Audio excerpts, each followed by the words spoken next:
So Kevin O'Leary, businessman extraordinaire, looks at Kamala Harris's policies and takes them apart.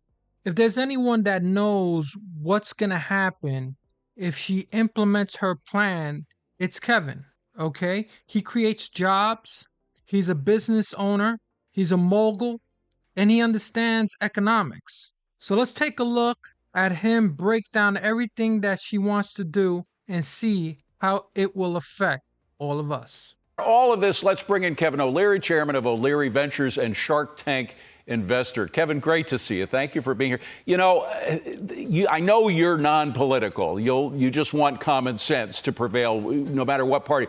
But if you think like a Democrat, you think the solution to that problem is what? More government spending. And Kamala Harris has come out with her housing plan, or one of them. One of them includes price controls for people who have rental property. But $25,000 for new home buyers, how do you think that would affect the housing market? Well, I'm in the real estate market. I'm pretty familiar with what's going on there. And I wanted to add one element to this.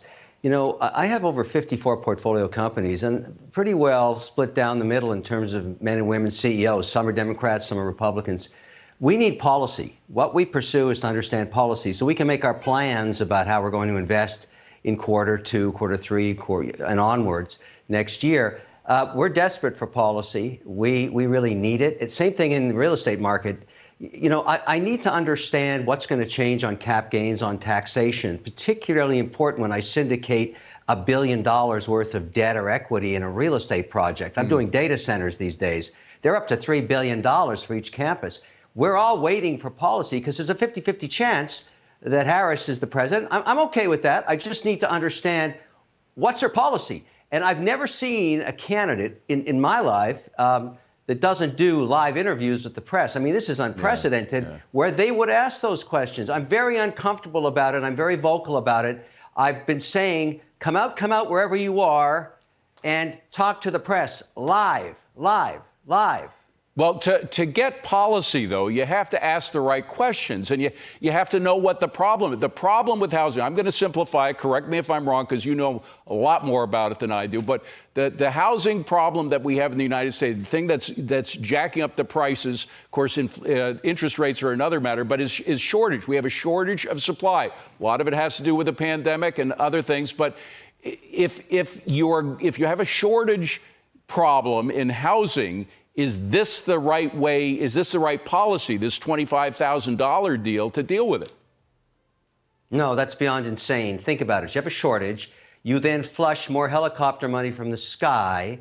You cause inflation because if you're the seller of a house and you've got 15 bids and you know that person's just received $25,000, you up your price, $25,000. The price just went up. Of course that's going to happen. Here's why we have a shortage. Number one, we had such low interest rates for such a long time where mortgages were sort of just below 4%, and they're only halfway through the system. So you've got millions of people with mortgages that are 3.7, 3.8 that don't want to sell for another 3 years. They're not selling because they don't want a 7.2% mortgage. That supply is off the market. The other insidious problem, and California is a good example, the policy on regulation is so punitive to set up a tract of land to build housing that many people don't even do it. I don't even invest in real estate in California or in New York. Wow. It's impossible to get the permits. And the craziness about it is it's really holding back pricing because up to 40 to 50% of the embedded cost of each house is the regulatory cost of getting through the process. How insane is that? Right. So somebody has to deregulate that. That's how you're going to get more supply on the market. We have massive problems on supply. But $25,000 free helicopter money is insane. That's a crazy notion that will never happen, never happen. Well, here's another bit of insanity for you. One thing we know about price controls, they always cause shortages because in a free market, people won't produce for less than nothing. You just can't do it. So price controls.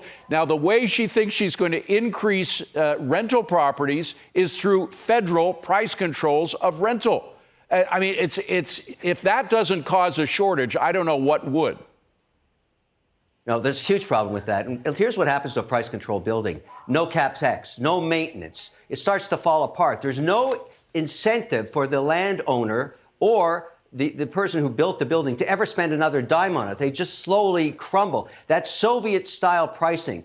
If you went in the late 80s and looked at in the Soviet Union, I was a software salesman then, and I would go into these buildings in controlled regions of the USSR code on controlled rents. You would turn the knob and it would fall off the door. I'm not kidding. I was there too. I remember.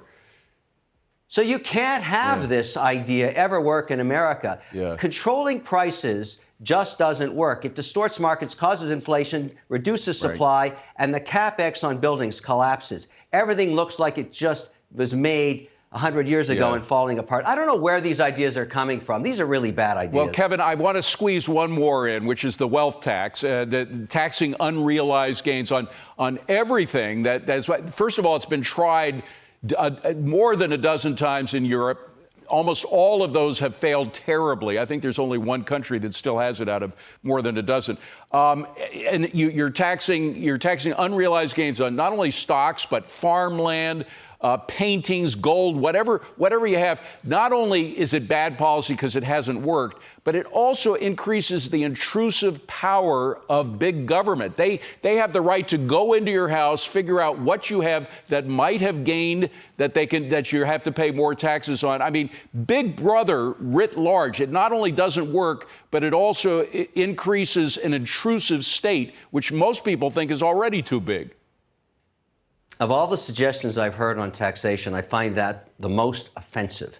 Because just think about America. 62% of jobs are created by my people, small businesses that have between 5 and 500 employees. We watch the value of our companies go up each year, even though we're struggling to keep them going with all the regulatory environment and all the competition, but we do it. And all of a sudden, we get a tax bill. Let's say our business went from being worth $10 million to $20 million over 5 years. Where am I going to come up with $3-4 million cash that I don't even have, that I never had? I mean, when you really start thinking pragmatically about these ideas, you understand how bad they are. And by the way, the reason she has to answer to these on a live interview is the only people that matter now. This election is going to be decided by 100,000 votes. That's about it in 7 states.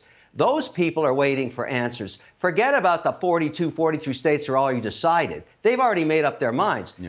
Everybody that we care about now needs to understand, look, I'm a small business owner. I'm running a dry cleaners, and you're telling me I owe you $800,000 4 years after I open it that I don't have? I mean, think about that. That just makes no sense whatsoever. That's so un-American. It's un-American. Un-American. And so with the intrusive power, I mean, the IRS is already pretty intrusive. Imagine giving it more power to go in and snoop around your house to figure out what they're going to tax. Kevin, we got to leave it at that. Great to see you. Thank you very much.